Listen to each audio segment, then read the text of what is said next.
Bonjour. Au vu du nombre de questions posées sur l'internet au sujet de la barre des tâches de Windows, il semble bien que cette vidéo devrait répondre à un grand nombre d'entre elles. Alors cette vidéo présente donc comment modifier cette barre des tâches, et au passage je vais en profiter pour montrer comment afficher le bouton tactile et le pavé tactile qui va avec. Donc dans un premier temps, pour pouvoir modifier la barre des tâches de Windows, il suffit de faire un clic droit dessus, puis choisir modifier les paramètres de la barre des tâches. Quand c'est fait, une boîte de dialogue va s'ouvrir avec un ensemble de boutons qui vont permettre de paramétrer cette barre des tâches. Donc dans un premier temps, on va trouver le bouton verrouiller. Alors ce bouton verrouiller va permettre de verrouiller le déplacement de la barre des tâches. Effectivement, il arrive régulièrement que, en glissant la souris et en ayant le bouton appuyé, la barre des tâches aille se mettre à droite, à gauche, en haut de l'écran. Une fois que le bouton verrouillé est mis sur marche, activé, la barre de tâches ne pourra plus être déplacée, ce qui va éviter ces déplacements volontaires ou involontaires. Ensuite, ça va éviter aussi d'agrandir la barre des tâches. La barre des tâches ne devrait faire qu'une icône de hauteur. Quand elle fait de l'icône en hauteur, eh bien, les fenêtres, quand elles sont en plein écran, sont recouvertes par la barre des tâches et ça peut être gênant. Le deuxième bouton qu'on va retrouver dans cette boîte de dialogue est masquer automatiquement ou pas la barre des tâches. Dans les anciennes versions de Windows 7, alors même si on ne l'utilise plus beaucoup, la barre des tâches pouvait être recouverte par les fenêtres, alors que dans Windows 10 ce n'est pas possible. Alors pour pouvoir combler cette difficulté, eh bien on peut tout simplement masquer automatiquement la barre des tâches. À partir de là, lorsqu'on amène la souris en bas de l'écran, la barre des tâches va s'afficher. Dès qu'on va quitter le bas de l'écran, la barre des tâches va être réduite en bas de l'écran.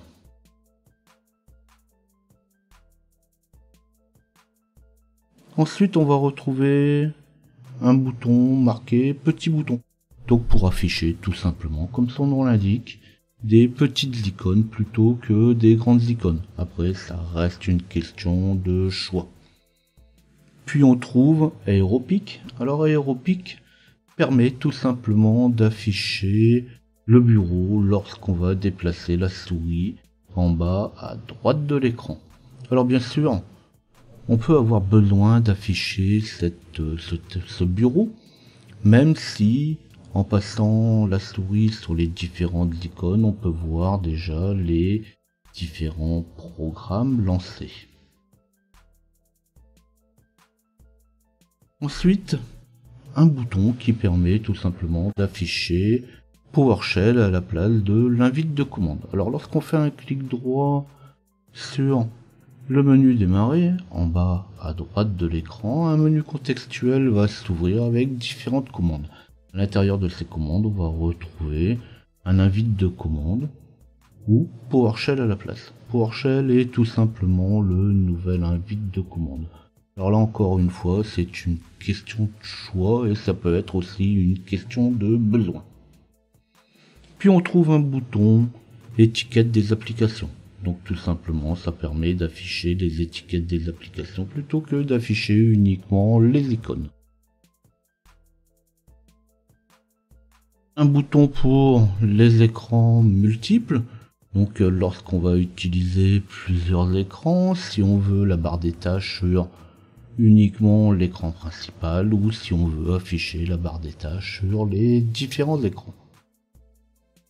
Et puis un bouton pour afficher ou pas les contacts. Alors au-delà de ces paramètres de la barre des tâches, on peut encore trouver l'affichage de certains boutons.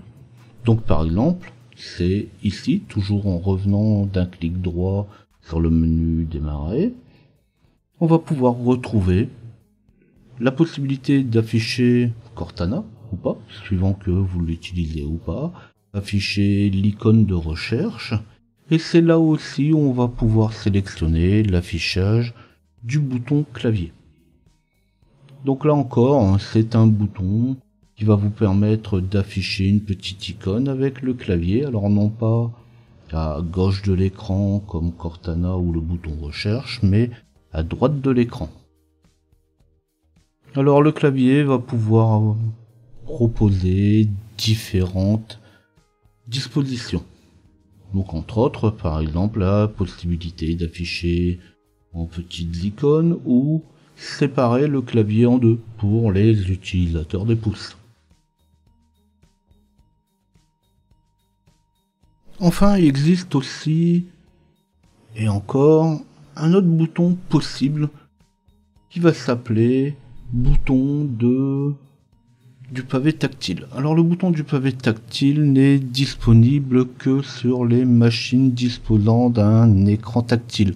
Donc c'est pour ça que vous pourrez voir sur internet certaines personnes qui vous disent « Oh bah si le pavé tactile n'est pas affiché, il suffit de cliquer dessus ». Alors le pavé tactile, ce bouton d'affichage du pavé tactile, n'est disponible que sur l'écran tactile.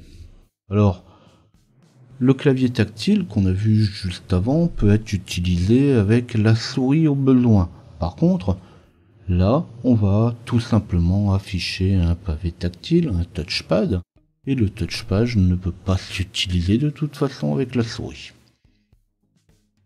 Donc justement, alors pourquoi on pourrait avoir à utiliser ce touchpad tactile ?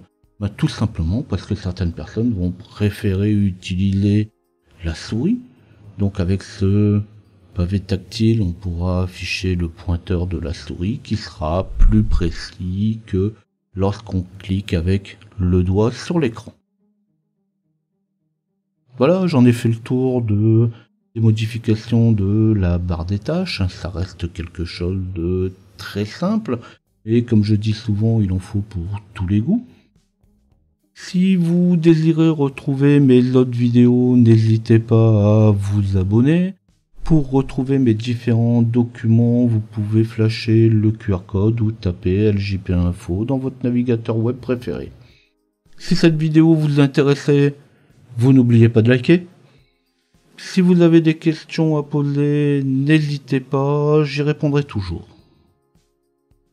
À bientôt.